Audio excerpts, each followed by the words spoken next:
Hello, welcome along to another episode of the podcast. It's a special one. We've got the GM, the General Manager of Ulster Rugby, a good teammate and captain of ours, Rory Best, has joined the pod. Yeah, looking forward to chatting to the great Rory Best. And Tommy is carrying an injury. Wait till you hear how he picked this one up. We'll look at the rest of this weekend's fixtures as well. It's all heating up in the URC. Right, Tommy boy, you know when you have to explain something over and over again? Oh man, story of my life. I've had to explain things like 10 times. Customer service lines can be an absolute nightmare, fella. By the time I've chatted to the third person, I'm like, lads, I've already told you this. Oh, stop. It's like a Christmas in Monaghan or Cork. Same conversation every year. Groundhog Day stuff. Yeah, well, Tommy, Vodafone are trying to sort that kind of carry on. Yeah, because at Vodafone, you only have to ask once and they'll keep on it until it's sorted. Not every network has an ask once promise. Yeah, there you go. So you explain your issue once, that's it. No repeating yourself, no chasing them up. They actually come back to you with updates. Imagine that. Amazing, Tommy. Absolutely amazing. It's basically less hassle, saves you time and a few headaches along the way. Yeah, so have a look. Just search Vodafone Ireland Ask Once to find out more. Here, by the way, what are you doing for Christmas? Jeez.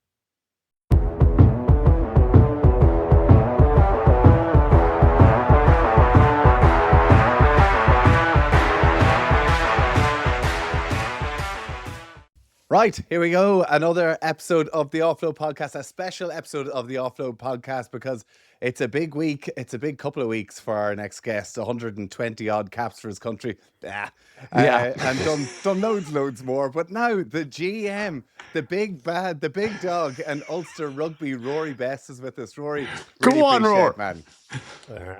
Thanks. I've warned you to be in your best behaviour, Tommy. Yeah.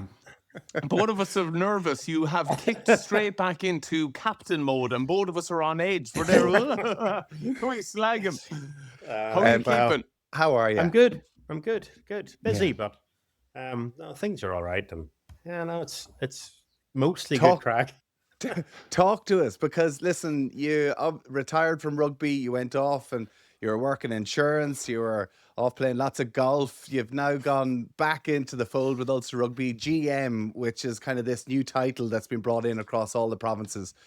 How are you finding it? Like, it's wonderful to have you back involved in rugby again. Such rugby IQ, such a great leader within Irish rugby. So it's brilliant to see you back, but I would imagine it's back with a bang for sure. Yeah. When did it start? The 2nd of November. I actually do remember that because I came home from the Ireland-New Zealand game in Chicago, landed on the Monday morning and kind of came straight up here to figure out what I was meant to be doing. And yeah, so the first couple of months were just, I'm not stupid enough to not think that those loads of little tiny things, that it's not just the contract renewals and the recruitment.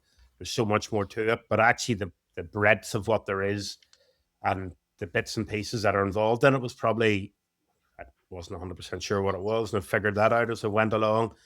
It's nice now because I sort of feel in the last maybe month that I've been able to start to get above things and top of things. I felt for the first 2 or 3 months, I was coming in every day going, what am I meant to be doing here? Felt like I was in the weeds and the detail of everything. I'm going, how are you meant to make any kind of long-term decisions when you're worried about what you're doing today and tomorrow? But certainly the last little bit has been better from that regard. But at the end of the day, I kind of decided that I would try to get away from rugby and go away and try to do something else. At 4 years working with the insurance company, the last 2, especially, was traveling back and forth to London. I was going on a Tuesday morning and home on a Thursday night. I enjoyed quite a bit of that until it slowed down and probably got a little bit bored. And just for the nature of what the team I was working in, the work changed a little bit for us. The kids missed me a bit. Humph and Hugh talked to this job and I went, I'm too late to sack Tommy Bowe, but I'm sure there's still other things I can do. Can you tell me though, like you've plenty of other lads I'm sure you'd like to sack as well, which I'd say they were quick when they saw you back. But can you just give us, like, for a lot of people here who are seeing it, like, what is the role of a GM? My taking of it, it's pretty much the CEO of the rugby department of the game. Is that right? Of the professional rugby part? Yeah, really the professional game. So it is the recruitment and retention of the squad year on year. It's the recruitment and retention of the coaches, all of the assistants, but also all of any of the pro staff. Really, the academy falls under it. Despite it's really been an RSU academy, but the kind of the running of it, because that feeds into our system. The women's game is kind of under it, but as it becomes more and more professional, especially up here in Ulster, the more professional women we get, the more that'll fall into it, and then naturally that'll follow suit with the men's game in terms of the pathway, especially from kind of 16 right through to the 20s. That'll fall under the remit of it. And then probably a lot of there's a little bit of a commercial element to my role as well, in terms of bringing in potential sponsors, trying to generate a little bit of money outside of the traditional commercial department that Keith Shorten runs up. There's a little bit of working alongside him to go, how can we bring direct investment into the pro game, and what that might look like. And then probably the last little bit that is just looking at our culture and our kind of direction of travel a little bit. So just no a wonder couple he of was things. lost, Donncha. Yeah. Rory, it's a role you're suited to, doesn't it? Not taking it away from you, but you were a GM in boots, man. We've been lucky and blessed with incredible leaders, but you had that as well. You had that nose to know when, we're acting the maggot as players, when to pull us in. You were strategic. You were looking ahead. We were all looking to Saturday's result. You were able to kind of look beyond it. How have you found that part of it? You mentioned even the space there to come away from it. Very different if you were to jump in coaching, because you know what I mean. You need the relationships, but when you're dealing with lads' livelihoods and contracts, it is nice to have the bit of space that you don't have to take the dagger out for the likes of Tommy and them. Yeah, okay.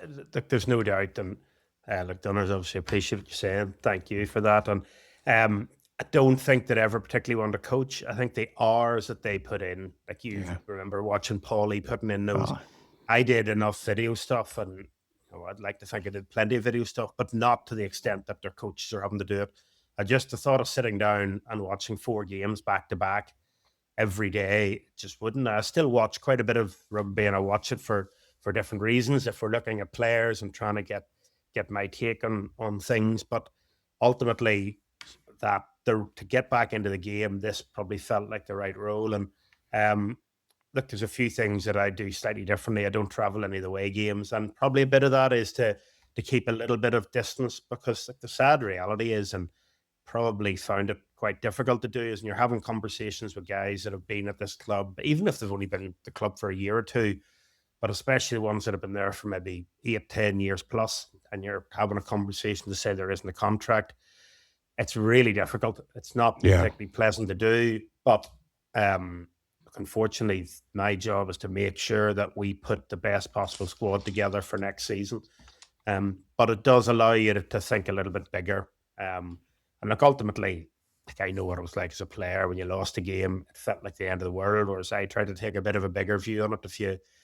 We lost whatever it was a time ago to Leinster, the Connacht game, but you're very quickly, everyone was down the dump, so you're very quickly going, well, look, it's okay. We now need to go to Zebra and win. We need to get 5 points, because to get 6 points from those 2 games was probably just under par. Whereas before, as a player, I'd have just going, this is a nightmare. And everyone would have got up in the neck for the weekend. So you're trying to think a little bit bigger about, right, well, what was it? How do you plot your way to getting to the top 8 and to getting to knockout stages of things? And you can't, you're not going to win every game every weekend, but you're trying to always in the back of your head. And it's probably one of the things that I'm trying to do here. So really set properly down, where do we want to go? What do we want to be known as in sort of 5 to 10 years? And then it allows you to make daily decisions on going there. And I'm meant to be the person that isn't swayed by a result. If we have a strategy to go somewhere, then we go there and we make the decisions every day. We don't just make it because we lost at the weekend and maybe lost a line out. And we go, right, we need a new hooker, we need a new second row, we need a new everything. But you do get sucked into that a little bit as well. I'd say it does, all right. And of course, and it's great then that Richie, it's great clarity from him as a head coach to be able to concentrate on the game to game, really focus on the team selections and everything on the pitch. Can I ask you then, because listen, and it is a big couple of weeks for Ulster Rugby. Obviously, the last game at the URC, it's pretty tight. Obviously, Connacht are sitting on 49 points in 9th, Ulster in 8th with 50 points. Munster and Cardiff are in 6th and 7th with 51. Like, well, it's mental. And this is why we got you on, Rory. We haven't a clue. Who's going to be in the top 8? Can you tell us? What was the strategy said with that one? Yeah. Look, the only thing that we can look at now is to go, we need to make sure we get more match points than Connacht do this weekend. We have a home game, albeit against one of the best sides in the URC, who are on real form. And actually, it's a real surprise to me that they didn't beat Toulon in the quarterfinal of the Champions Cup, which in many ways might have served us better if they had a Champions Cup final next weekend. Oh, we were hoping for it, because particularly even them playing Leinster was going to be a spicy one as well after. Yeah, you could have both sent out your 20s. So. But it is very much like the priority for us now is at the minute of this weekend. Like, we know we have a huge game in just under 2 weeks' time, but ultimately, if we're going to that sitting 9th in the league, it not only ratchets up the pressure of having to win a trophy, which we haven't done in, it'll be 20 years at the end of the season, but it also changes the dynamic, and that's our only way into the Champions Cup. So we got to take care of business first this weekend. And while we're in the background, we're making the plans for all the travel, etc., the players and Richie and the staff are fully focused on beating Glasgow, because in reality, it's still in our control. If we win, if we get 5 points, there's nothing Connacht can do. If we get 4, it comes down, it makes it a little bit trickier. And if we don't win, then you're relying on other people, and it's not a position we want to be in come sort of 11 o'clock on Friday night. So yeah, look, it's become an absolute nightmare. Not that long ago, we were in 3rd or 4th, and now we're in 8th. But look, the league, if it wasn't so stressful, can't get into the top 8, it'd be brilliant. Yeah, you're just consumed in it. Sorry. Just the contrast, though, Rory, in the next 2 weeks, because it's all pressure this week, but next week has to be a celebration. To be in a final, like you said, it's been too long, especially not only for the players and staff, but for the supporters, to have a beautiful moment, going to Bilbao and just reigniting everything again. It could be, a brilliant few weeks coming up. Yeah, I think like you've been lucky enough, or we've all three has been lucky enough to play in European finals. You've been extremely lucky to win them. You didn't. Not me, not with us the year we got. No. I've only ever made it to a quarter final. Well, you nearly won that in Biarritz, didn't you? Quarter final. You get to a quarter final now and lose a bonus point. They've got 2 bonus points. Surely you scored 4 tries. All right. Anyway, listen, go on. You're a great success. I really wish I was teeing you up for that, but I wasn't. So, but I'm not going to apologise anyway. You left, of course your not. fault. Yeah, you left. He's still bitter over it. Yes. Look, ultimately, you want to be there on the Saturday game, but actually to be there to be in a final and to be in Bilbao for that weekend. Look, it's an incredible opportunity for our boys, who I think have done, when you look back to 12 months ago, the way they've come together, the way they rode out that storm, the way they've went about their business at the start of this season and come together. And so many guys have got into Ireland squads and capped, and nearly 6 Nations Player of the Year in the last sort of 12 months. That they've worked very, very hard to get to this final. And they obviously, the bit of advice from anyone that's lost in a final is just give it absolutely everything you can. But it does go back to where we really need them to think about this weekend first, because I'm looking at it from a financial point of view to go, it would really be very beneficial if we were in the Champions Cup next year, giving ourselves a chance to play in that Saturday game. Well, that does have a huge impact for you. Like, I mean, this role, as fun as it is, like, you are fully immersed in sport. Like, it's a stressful one, Roar, isn't it? Yeah, it's funny, Tommy. You kind of think that when you're captain to side and felt you're involved in a lot of things, but actually you didn't really know. You just had your way of doing it and went, "It's ridiculous that we don't do this." And the reality is, there are certain things that you can and can't do, just with financial constraints. Like obviously the games and the attendance of the games have big impacts. And even the European Cup games on Easter weekends, and families are away and you don't sell out, and the knock-on effect that has to your budget looking ahead to next season. You're trying to calculate and balance all of that. Like the players will be extremely disappointed if they don't finish 8th or better and qualify. But I can tell you the business side of it will be even more disappointed. So they will. Wow, yeah, of course. But it's just, look, it's the reality of sport, and it's why it's that jeopardy. That's why people love sport so much. Just when you're on this side of it, you kind of start to realize how big the jeopardy is. Well, it is fascinating to see that, because we talk from the outside. We're obviously the ones just watching the match, but like you read about it in the papers, you talk to different people, but it is amazing the jeopardy that's on there, Donncha. Yeah. Sorry, I was going to ask you, what have you found the biggest challenge, Frog? Is it dealing with contracts? Is it the kind of commercial side of it? Just for you, what do you find the bit that you've been most challenged by? Like, I couldn't imagine. Like, telling a fella he's dropped is one thing, but telling him, you know what I mean, that there's nothing here and we can't secure your future is totally different. We've all been there for those awkward chats and had friends and people we'd cared about. That's the ruthless edge of our game that no one realizes. Yeah, look, that's really difficult. And I think you kind of put yourself in that position and go, how would you like to be treated? And the one thing that I never really liked, even if it was being dropped or not picked or whatever, is that you just don't want to hear nonsense. You just want the truth. So like anyone that I've had in here, to say, look, there's no easy way to say it. This is a direction of travel we're going. Obviously blame the coaches. And then cheers. Just to clarify. It just sort of go definitely got with you. You just go, look, this is the direction of travel. And then look, I think ultimately we try to go, well, how do we make this exit as smooth as possible for the guys that'll potentially retire? Is what can we do? We've been chatting a bit to the guys in EY to go, look, and with Rugby Players Ireland as well, to go, look, how can we arm these guys to go into the real world and work? Which ones actually want to be involved in rugby? What does that look like? How can we help them? Try to make as early a decision as possible. Look, we have definitely drifted a little bit later than most teams, just because I came in November. It took a little bit of time to get onto the table, trying to get the last piece of the jigsaw fitted together in budget, which has meant it's a little bit later to give maybe one or two players complete certainty as to where they're sitting, which I don't particularly like either. But ultimately, all you can do is be straight with somebody and go, well, how do we arm you for it?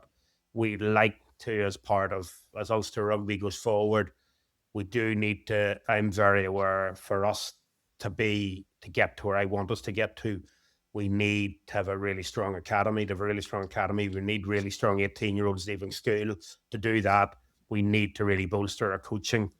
So if we have anyone that's interested in coaching, how do we support them to be the best version of themselves in the middle of that as well? So there's plenty of options once you get over the disappointment of rugby. And look, the reality is that some of these guys that actually going and doing a better career, you kind of think it's the be all and end all until you leave it. Like there's loads of stuff you miss about rugby, but ultimately it's that roller coaster week on week. You don't really get that anywhere else. And when you come out of it after a certain period of time, there's a little bit of it is for a period of time. It's nice to get stability back in your life.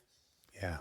Yeah, no, very true. Absolutely. Listen, I know you're so busy, so we really, really appreciate you coming on to talk to us, and we wish you all the very best. Obviously, this weekend to get into the top 8. Hopefully, you don't need it, and then of course next weekend as well. Yeah. Geez, would be amazing to see Ulster lift a trophy, the last trophy since we did it in 2006. All I ever hear about Donncha with their fucking past player events or whatever else. So. We're having a bit of a get together. Yeah, you better behave yourself now, because these Tommy's on the pitch this Friday night. That's so it's part of our 20 years, so I'm more than you know. I don't want to have to take you into the office here on Monday morning to discipline you. Babysitting him yet again, Rory. No one around to get him on a bus. But that's a good celebration, jeez, lads. we could It should get be giddy. great. It'd be great. Listen, it'd be it will amazing be. to see some of the old heads, guys, and that's what it is. It's about bringing back those memories, and I know you're a big part of trying to make that 20-year anniversary happen. So thank you for that, and it's going to be a great day's crack. Perfect. And I promise to be on the best behaviour. Good on you, Rory, though. Genuinely, man, stepping up there yet again, not surprised. You know what I mean? You're perfect for that role. You always have been. Your heart is totally in Ulster Rugby and Irish Rugby, and you always want the betterment of the people around you, man. And for us that were lucky enough to tug out with you, the respect is through the roof. So we wish you nothing but well, fella. Thanks, Donners. You're very kind. Why Tommy? couldn't I say it like that? He's in the credit, man. He's in the credit. Rory, the fucking quarter-final against Wales, man. Yeah, I know we went out, but how... Thank you, Donncha. No, but how you even tugged out, man? How you even tugged out that time with your shoulder? Yeah, unbelievable. Unbelievable. Yeah, well, yeah. Farming stuff, you see, Donners, tough. Yeah. Hard man. You're not wrong. Us country boys, we know all about it. Right. Go well, Rory. Go well. Best of luck. Perfect. Thanks so much, man. Catch up Cheers, soon, my man. Cheers. Thanks, man. Good to talk to you both. Oh, we've something brilliant running right across the Women's Six Nations, and you're going to want to be involved. Yes, Tommy boy, Vodafone have given us tickets to every home game in Galway, Belfast, and a huge day in Dublin, plus a load of Irish jerseys to give away. Vodafone, they're right at the heart of it, back in the women's game and building on the team of us. The most connected team and fan base out there. There you go. Just check out the Offload socials and you could be heading to the game or looking so sharp in green. It's all about showing your support, being part of something bigger. We'll keep you fully up to speed with the girls in green with thanks to Vodafone. Well, that was good. Amazing to catch up with the skip, bestie. Oh, brilliant. Good on you for getting him, because we know he's up the walls. We know there's lots going on, and just... Geez, it's a big role, isn't it? Like, I know we hop, and I'm kind of used to seeing him in that mode. Like, that's Friday bestie, isn't it? You know what I mean? When it's all on and there's media around the place, and he's skipper. He's skipper, but like what I found really interesting is that skipper, I suppose he's finding his feet as well. You can tell there's just so much on his shoulders at the minute, and particularly coming into these couple of weeks, you can see the impact of what not making the final eight could hit in the pocket for contracts, for everything. So no, I find that really fascinating, and still has a bit of a crack, still able to slag the shite out of me anyway. Yeah, very true. But the funny thing is, Rory, you're right. As a player, you've no real awareness of the knock-on effects. And I look, we're seeing that in Munster. You know what I mean? Yeah. If you're not, filling out and making quarterfinals and making knockout stages and, pushing on, it knocks on to the rest of the business. And it's amazing that even he's all over the kind of commercial side as well, because you could go into kind of just blinkers on, I'm looking after rugby only, but it only works proper if you're all over everything. And I, to be honest, took heart that one of the biggest areas he was chatting about was the academies and getting good coaches to coach them, because for all the Irish provinces, I think that's the way forward. We have to populate with our own from within inside. You can sprinkle with the best from outside, and hopefully we can all add to our squad to make them better. But the majority have to be homegrown lads that can go on and play for Ireland, boys and girls that want to play for their country, and then leave the provinces being the vehicle for it. Well, I think that's a big IRFU initiative as well, is that like Leinster are phenomenal. They have an amazing school system. Kids are coming through from the age of 14, nearly fully professional with some of their schools. But for the other provinces, like putting the right coaches in the right places to get a hold of these kids. Because if you think about it, teenagers, like they're all the same talent. Do you know what I mean? There's some unbelievably talented teenagers, Gaelic footballers, soccer players, hockey players, you name it. So it's just getting them into that pool, getting the right skills and training, nutrition, everything else into that young age, and follow it through. Here, listen, I talked to me about training and everything else. Do you know I'm a bit paddle mad? I fucking hurt myself. My Achilles. I've hurt my Achilles. A paddle injury, your Achilles. I mean, honestly, whatever happens out on that pitch, Well, it's been at me for a while now. It hasn't. course. I've not done a job on it, but I'm nervous. I haven't had an injury in a while. Did you ever Do you do an know? Achilles? No, but like that's why I'm nervous because like so Darren Cave was playing paddle and his Achilles ruptured. Oh, I've heard. did you hear the noise? Well, I wasn't there, but I heard about it. The noise. I was in the scrum where the prop in front of me, his Achilles went, and I honestly, I feel like vomiting thinking of the noise I made. Oh, Does it pop or what is it? Oh, I don't want to talk about it. I don't want to talk. Okay, well, this is what I'm worried about because I'm in a league and the league ain't going so well, right? The league. But You're in the league of paddlers. What? Sorry, what league? I've got a bit. I think I'm getting too nervous. I haven't competed in so long. Hold on. It's getting to me. You're getting to the business end and you're shitting the bed like. Well, we had a couple of like. It's myself and Craig Gilroy, right? We're decent. We should be competing in the league. You should be we've good. had 2 bad losses, but in the last one, 2 good players, very good players, but I bottled it, man. I haven't bottled it like that in a long time. And I just feel I'm not being in a competitive environment, and particularly, this is people listening. I apologize. No, go on. But like, do you know, and you played at the top level of rugby or whatever else, and you feel so comfortable. It's like bring it on. Yeah. Seeing a sport where it's just a bit alien to you, I just feel so out of my comfort zone against people who have obviously been playing this sport or tennis or individual sport for years. Just no bother, like. Fuck. But I think that makes you a rational person. The ones I hate are the fellas that get overly competitive about, you know what I mean? Like, you're not good at paddle. You're a good sports person, but you know what I mean? Like, Well, exactly. The mindset that, because I togged out in rugby that I can do everything is delusional, isn't it? But this is what I find people expect you to be, like he'll be, he'll have a be match. decent. Yeah, he'll be decent. And it's not just he'll be decent, like bottling it like is kind of embarrassing when you think like. No, you can't bottle. No. Well, I did. I did. And How it was badly bad. did you bottle? Well, I'm blaming the Achilles. 6 love. Are you blaming? Don't blame the Achilles. Blame Craig. No, he's blaming me. Yeah, Is he? fully lining me. Yeah. Did you even fall out? Well, it was a bit frosty. Yeah, Joe, it would be. So he kind of left, and no, listen, it's all good, right? But I left, and it was a bit down the dumps, and I was driving past a coffee shop, and I see it. He told me he was in a real rush, and I drove past. He's sitting outside having a coffee on his own. He hates you. That's brilliant. I pulled in to apologise. Hi, bad, wow. So I pulled in. I was like, "Oh, jeez, that was bad, wasn't it?" That was bad. And then, and then Stacey Flood from the Irish women's rugby team walked past with a flat white, and so we're chatting. She to her. could feel the tension. She was there. Thank God she was there. Are you all right, lads? Thank God she Stacey was Flood. there. I think, you know what? The Ulster lads don't get on at all. Sorry, who did you lose to? Who's in this league? Do you play against other rugby has-beens or do you play against normal... Oh, no, proper paddlers. Paddle? Well, don't tell me, man. Yeah, so anyway. But isn't your rig amazing, though? Like, genuine. Remember we were in the Height Performance Centre and I jumped on that Nordic machine for your hamstring. So basically something we used to do to kind of... I don't know, was it really a strength exercise? It was more so for just keeping your hammers in good shape, wasn't it? And there was a load of research around probably it. strengthened the hamstrings, I would imagine, would it? Yeah, anyway, but it was listen, more it's a horrible injury, exercise.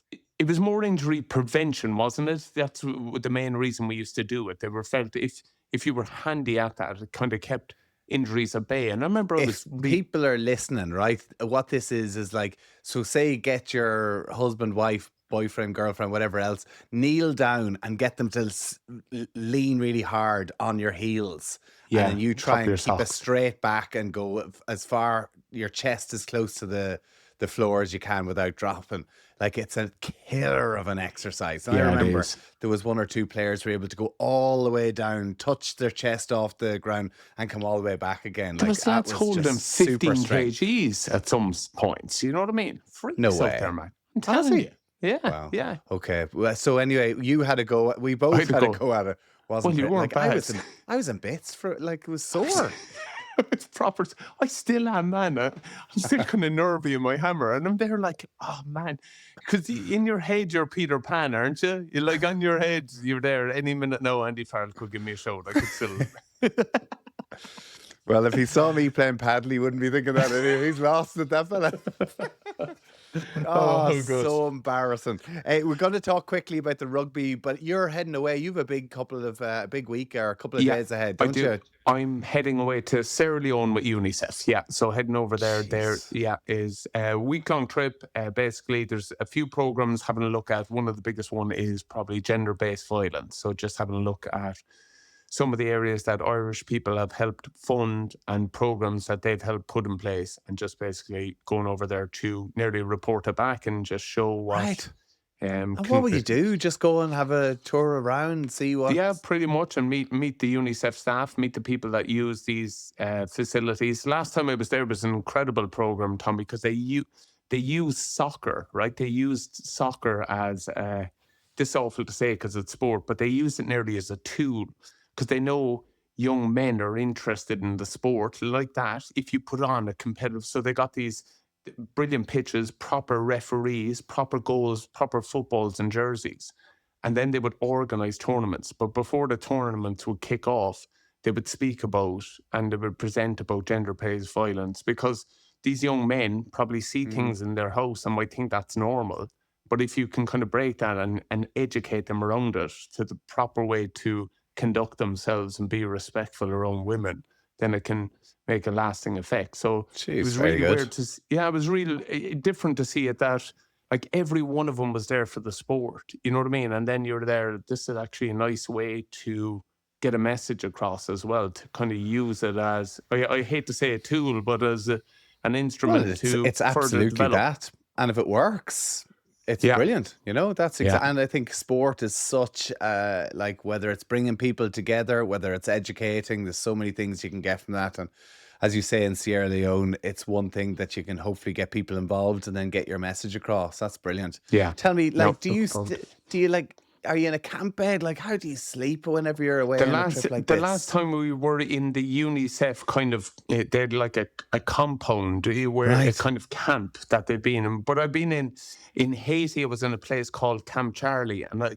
God rest him, Paul McNaughton. I remember freaking out with him, going crazy that, who was I rooming with before we played Australia? It could have been Tom Court, and he beat me to the room and got the double bed. And, you know, there was some rooms that have a double and a single. And I was throwing the toys out of the pram with Paul McNaughton, kind of going, we're playing the Wallabies on Saturday and I'm sleeping in a single bed. Like, and fuck Tom Court. Like, I would be annoyed with that, to be fair. Like, I'll go to you first. That was exactly what he said to me.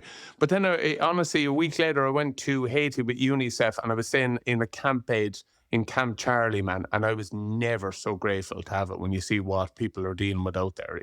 It was actually a great humbler. And look, I'd say like, I'm glad, hopefully sometimes leaning your voice to something can help in terms of creating awareness. But personally for me, man, I'm unbelievably grateful for doing those trips, because it keeps me in check a bit personally. It just makes me appreciate how lucky I am. Sometimes I take it for granted. I just get a bit up my own arse, whereas when you come back for them, man, you're so grateful for your family being healthy, safe, well, just grateful for the circumstances. I know there's a lot could be better in our country, but we do live in a great country that we're well looked after. And so, yeah, there's an appreciation when I come back from myself that I'm glad of, you know? So yeah, absolutely. And good on you doing that, raising awareness for it, doing an amazing thing. And the money that you're hopefully promoting from that is going to go to a really good cause as well. So listen, well done.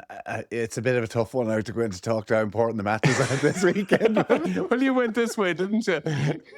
But listen, sorry, go back because I'm interested. Stacey Flood, you met. This was before the match on Saturday, was it? She was after the match. No, she was after the match. Yeah, so she was just getting a quick coffee before heading up the road.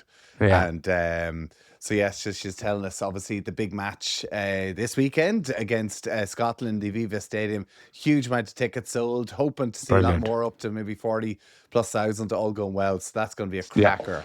And a big match for them as well after the huge win against Wales last weekend too, because like a potential banana skin. Like a couple of years ago, Yeah. I was watching Ireland against Wales in the Six Nations, and Ireland lost in the RDS. And like Ireland kind of, I suppose people expect to see them win, but Yeah. it's so important to go out there with that pressure in the Afadia Stadium and to go and get the job done. And yeah, you could see she was delighted about it and up and at it, and just they're all buzzing about this game this weekend. Geez, yeah, there was some great performances. I'm going back Tifa Wafer again, though. That's So good. Oh, sorry. There was like when she went down the blind side off the scrum, I was there like, where are you off to? You know what I mean? And you're like, oh, and then you realise she can actually do whatever she wants. And then the little kind of, what would you call it? Kind of out the back. The kind giddly of, out the back. Oh, it was so nice. And Bavine just honestly gone. Clean pair of heels in a way. Yeah, so it's a good win. It's so funny when I was chatting to Stacey though, like I was like, how's the body? She goes, yeah, it was grand, it's a pretty quiet day in the backfield. I was like, oh, that's what I'm talking about. Like you see Aoife Wafer, Dorothy, they're all walking about busted on a Sunday morning. Linda Dewgang is still in an ice bath. The back three are out there enjoying flat whites in the sunshine, just grand and handy enough. Full match, ran at a couple of tries, no biggie. So yeah, I'm with you on that one. Happy days, well done. But it was in the mix. You were right. Sometimes I feel first like half, we're trying to bridge the gap there between probably France and England, and they're ahead in the development in terms of professionalism. But the rest it's like is it a crab bucket when the crab tries to get out that you kind of grab them, and that's what kind of it felt like until Brittany scored just before half time. That was a crucial score, that kind of, and you'd always hear about it, those kind of championship minutes just before a half time, but I think that was a kind of crucial score because everyone settled a bit then after that, and they've the 10 minutes for good messaging at half time and then come out and rip it apart. She was saying that the first half they were really disappointed and frustrated. Well, listen, Wales are going to bring the game to you. Yeah. Like that's what it's all about. A home team, they're trying to get there, disrupt the crowd and everything else, but to go out and to win 33-12, 5 tries to 2, convincing win. But a couple of the other games I thought really interesting. Like Scotland racked up 28 points up against France, but they went and ran away with it in the end, 69 points. But even Italy, 33 points up against England. I mean, they scored 5 tries too. So, like, this is another, she was saying, like, teams are scoring tries. Like this, the attack is really on top there, and up against Scotland, they're going to fancy themselves in this game. So it's going to be a real clinker of a match. Looking forward to it. And I hope they get a brilliant crowd. Hope they get a super day for it as well, and hopefully they get a good night out after it. Yeah, brilliant. It's been a great campaign. Hopefully they can finish it off now in style with an unbelievable performance like they put in all Six Nations. So rooting for them. Yeah, can I say one thing on it, which is a bit frustrating from my point of view, is that their matches, a match on a Saturday night at 7:30 in the evening is too late. Yeah, I kind of think I would have loved to have taken the kids. I would love to take I kind of think that the women's matches, more so than the men's matches, they seem to be a bit more family orientated. There's, it seems to be trying to grow it from the grassroots up, get young girls and boys along to watch it. And I just felt that a late kickoff like that, and it was the same in Connacht, it was late too. It's I kind of think during the day it means you can take the family, make a family event of it. Even for people who are travelling up from Cork and Galway, whatever else, it means they can go watch the match and go home again. So I'm not a fan of the late kickoff for the women's matches. And look, we don't want to be harsh, but especially those ones in Dublin, I agree with you. Those Friday night games, unless you're staying up there, and then you're paying a lot for a hotel, and you're probably only in it for a few hours before you're gone again. So it does make it difficult, but.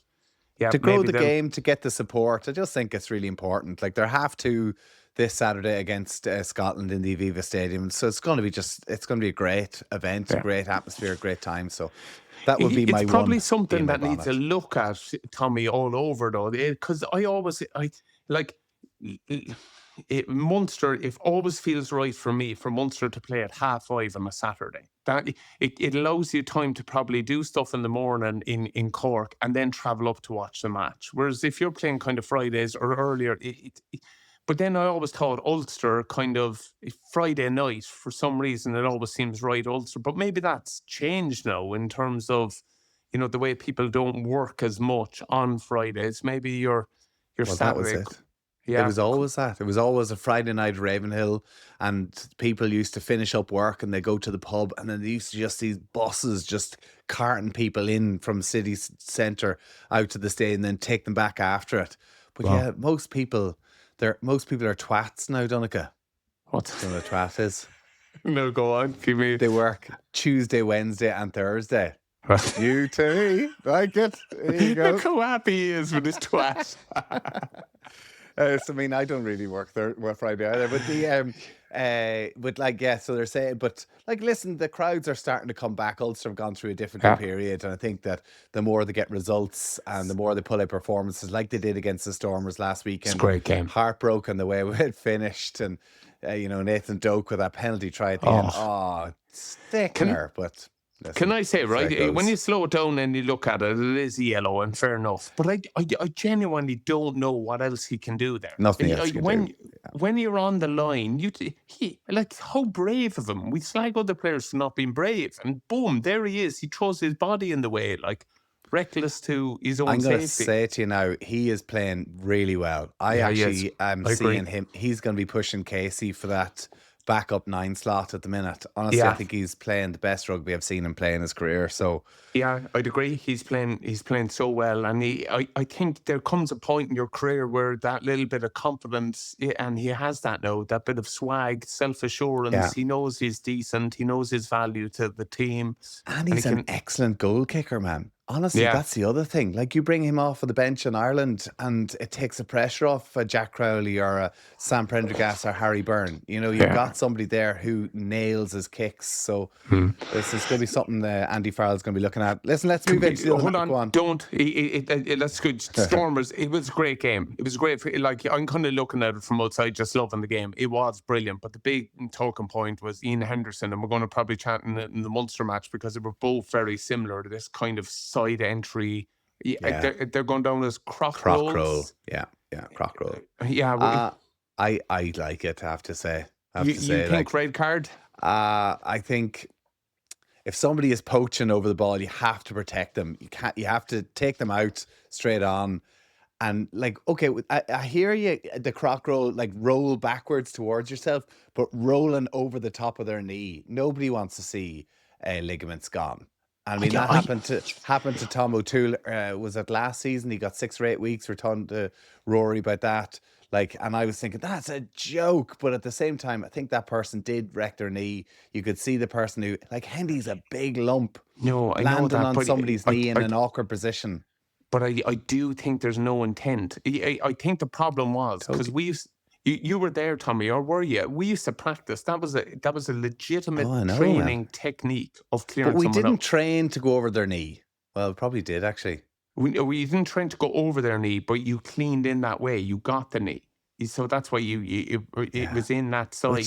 Which exactly shows why it should be outlawed, because that shit ain't allowed anymore. No, agreed. But I don't think Kendo's doing that. I think he basically got red carded for a sloppy clean, and then after the sloppiness, he just wait. You know what I mean? If that's honestly Hume or me, if it's me or a winger doing it, it's not the same impact. It's not the same impact. And I hate to say it, but even the pitch, like I said to Rory, I wonder, he on a grass pitch, does his leg sink into it a bit more, and do you not have the problem of that kind of getting caught up?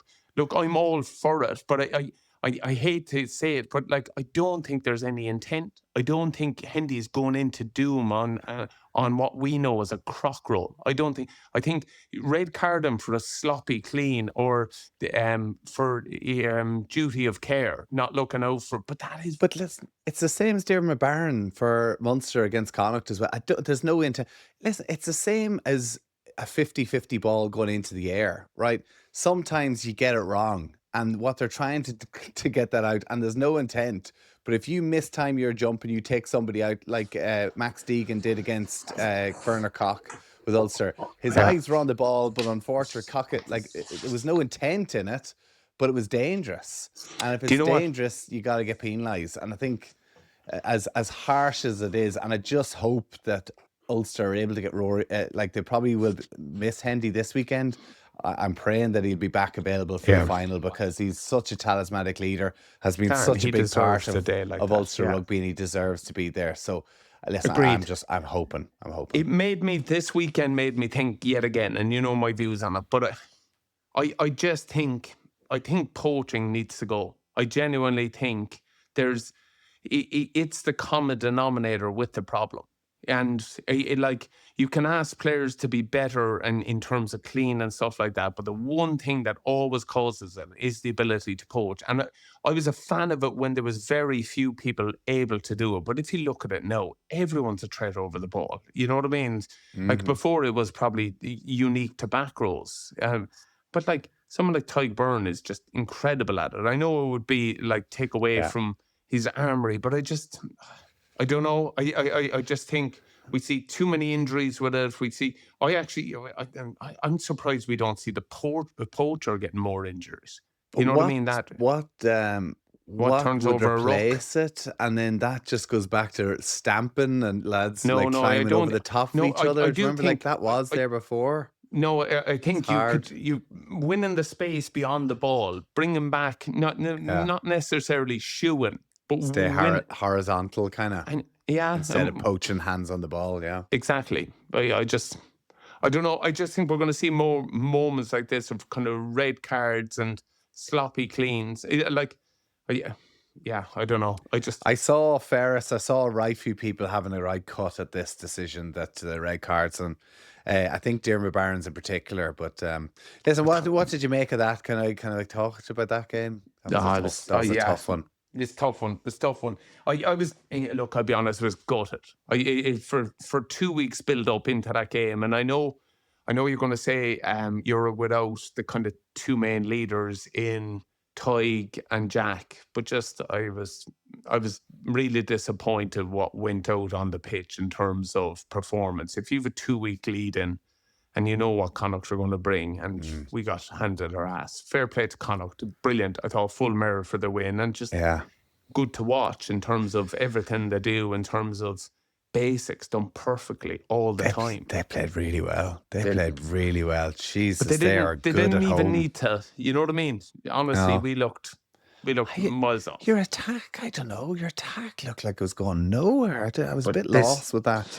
This is something that drives me crazy, though, Tommy. I honestly believe we overplay so much, and how we can fucking overplay when you have a gale behind you is bananas. The first half, I know. You know what I mean? What are you doing? What are you doing? But like, no. It drove me nuts. And go on. There's some cracker matches this weekend. Edinburgh against Connacht, Ulster against Glasgow. They're the first two games on Friday, both at 7:45. So both Connacht and Ulster will have a fair old idea of their fate at the end of those two matches. Okay. So that's going to be really interesting. Connacht on 49 points in 9th. Ulster are in 8th on 50 points. You need to get into the top 8 to get into the Champions Cup next year. We would have heard from Rory Best how important that is financially for them. Ulster do have a second chance if they were to win against Montpellier next weekend through the back door. And if that meant that Connacht were 8th, they potentially then would be knocked out. So loads of ramifications from that. Leinster are up in 3rd. They could go into 1st if Glasgow were to lose and Stormers were to lose. So they could get a home semi-final. They're up against the Ospreys. Munster are in 6th. Cardiff are in 7th. But both of them, Munster's on 50 points. Munster's on 51 points. Sorry, Cardiff is on 50 points. So fuck me, against the Lions who are in the top 8, against the Cardiff, against the Stormers who are second. So it's actually going to be a cracker of a weekend this weekend. I'm really looking forward to it. You'd actually need to, hopefully Premier get Carl Vorderman in the studio instead of some of the turkeys. Like, you give one of them the boot and just tell us what's going on as it's happening every few minutes, because every point will matter, won't it? It goes down to points difference and kind of win ratios and stuff like that. Games won, that's what it was, wasn't it? Games won is first off, because I was wondering, like, how come Cardiff are ahead of Ulster? But Cardiff, they're both same points. Ulster have better points difference, but Cardiff won more games than Cardiff. They've won than Ulster. So, yeah, we're going to need somebody. Carol Vorderman, sign her up for Premier Sport. She loves her rugby too. Does she? Yeah, big Welsh supporter. What's best case scenario from Green Goggles' point of view? Obviously, Ulster win against Glasgow puts them in a good position. Connacht getting the result there. Munster, is there any way that someone, sorry, not being harsh, but another nationality bunks us out and we're all in? Cardiff. We need Cardiff out. Poor old Cardiff, isn't Yeah. it? We're So all Cardiff- banging the drum. Cardiff are 7th. They're on level points with Ulster. So we need Ulster to maybe get a point or two against Glasgow. We need Connacht to get a point or two against Edinburgh. They need 2 points. And we need Stormers in Cardiff to beat Cardiff well.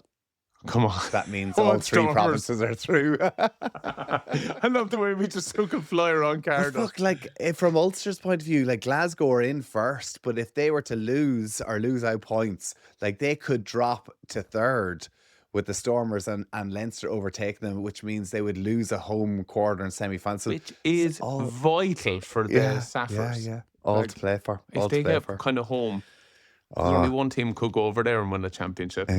You're right, boy. Well done. Right, listen, enjoy your trip away, man. Fair play to you. It's amazing. I hope you bring a bit of realization back to us and maybe see if the football pitches are not up to scratch. Paddle's a good way to bring people together. I can imagine it. Yeah. Put in mind, used to be a decent rugby player, shocking a paddle. Go well, Tommy. Enjoy. Go on, chat to you there, man.